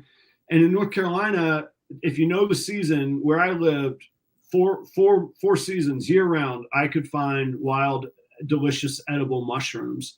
And one of the things I've left behind and moving back to Florida is these mushrooms. Now, morels in the East, they're only around for about 4 weeks a year. So we wait all year for the morels to come up, and they're just phenomenal. I love, my favorite meal is probably Cabernet and a ribeye with some morels on top. But if I could have fresh morels every day, I'd never eat meat again. I'd eat morels every day. Get on it, environmentalist. Adam needs mushroom protein ASAP. Morel. No. Okay. Morel protein. Chicken in the woods, pretty good. Hen in the woods, probably my second favorite. Chanterelles, amazing. None of them. Morel is the one. That is it. It is, oh my gosh, it's unreal. I mean, that's the problem with like any temperate forest. It never produces whatever the product is that you really want for very long, because the season for whatever it is thermally just keeps on moving to the next thing. Yeah, like pawpaws. They're one of my favorite things to eat. But I swear it's like a week. Right. Yeah. In September, where you're like, it's raw. It's like not right, on the ground rotten. And you're like, I missed it. Right. I strategically try and plan my North Carolina client visit for the second week of April, because to go for morels. Yeah. I want to put in my 8-10 hours, and then I'm going to go. I'm in my suit. I'm in the woods, tromping around looking for my morels. Did you ever eat ramps or look for ramps? Yeah. So where I was elevation wise was too low for ramps. But if I went up to, we call it the high country there. If you have to go up around Boone and Banner Elk area in North Carolina to get the ramps. So there's a ridge from Asheville, sort of north and east towards Boone that has, and when I say a ridge, I'm talking a mountain range. That's the sweet spot for ramps. There is in Spruce Pine, there's something called Ramp Fest every year. There's a Ramp Fest in West Virginia too, because people are weird. Cool. They love them. Yeah, it's not weird. They put them in ice cream and stuff. That's what's weird. But like, that's weird.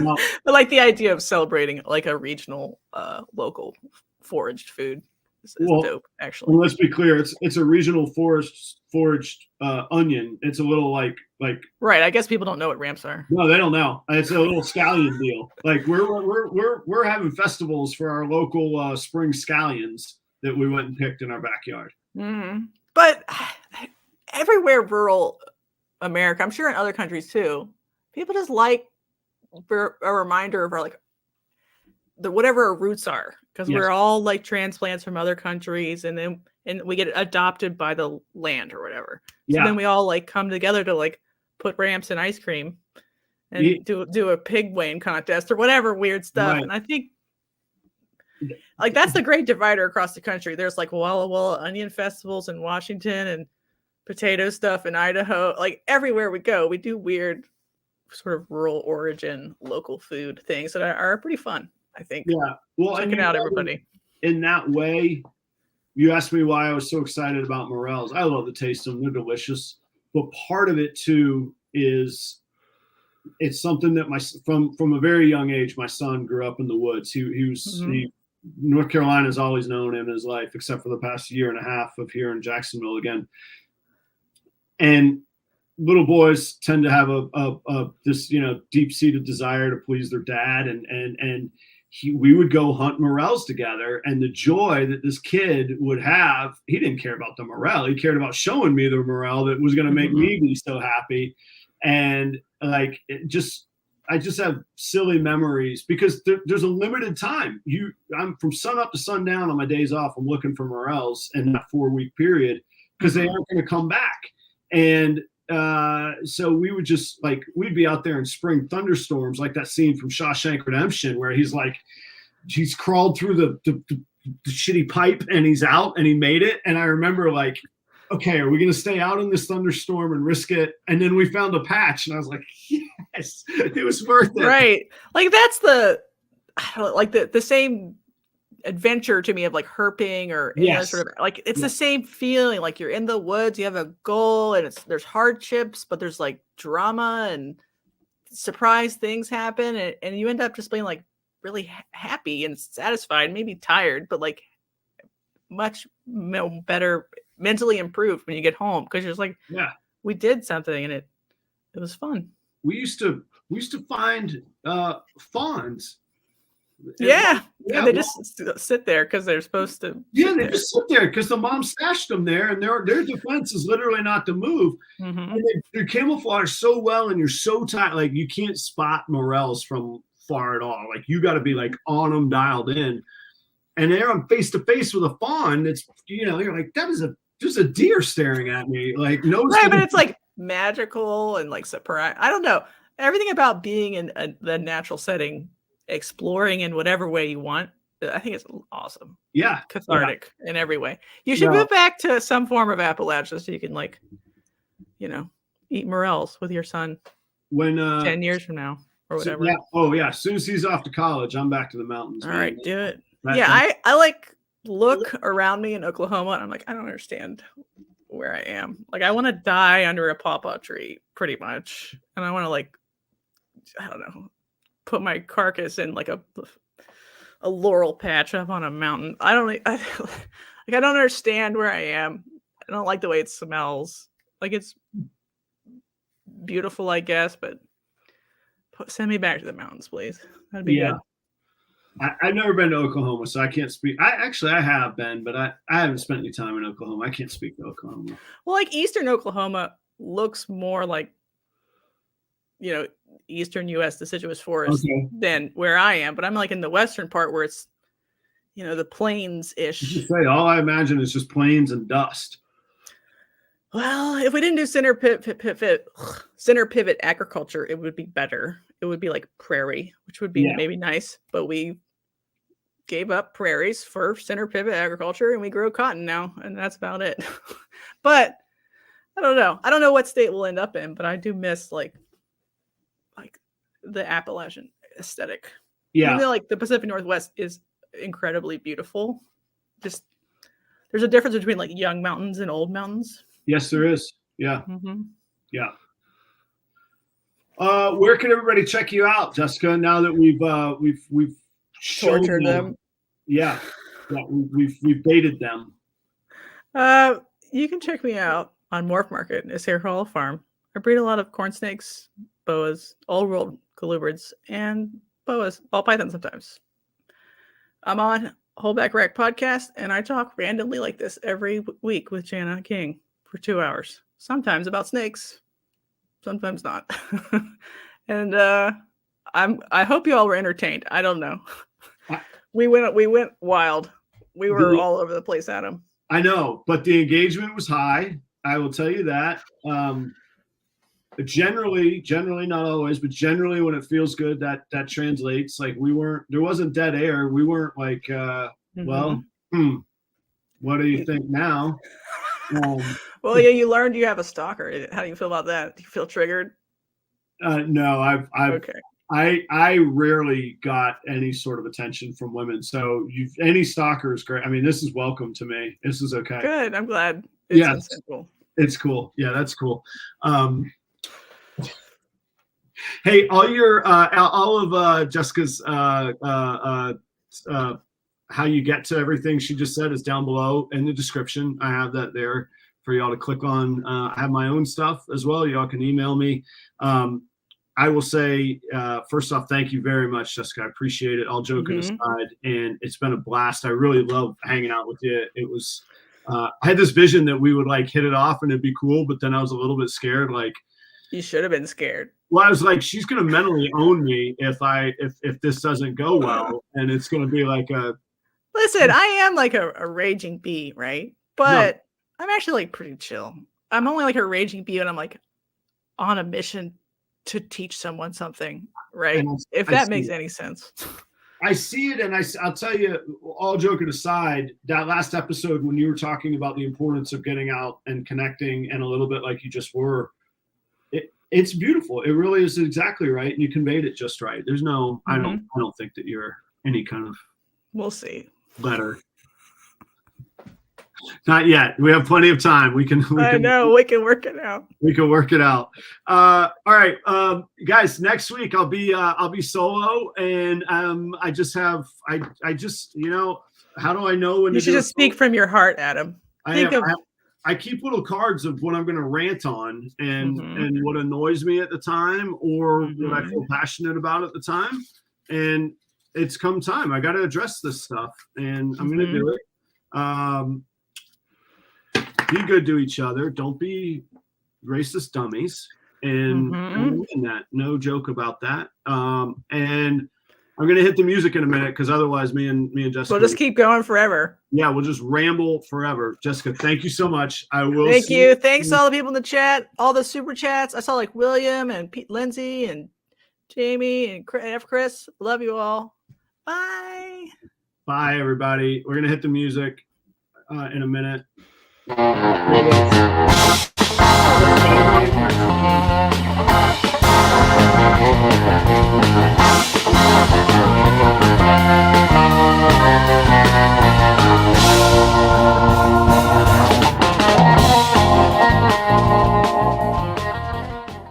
Adios, everybody.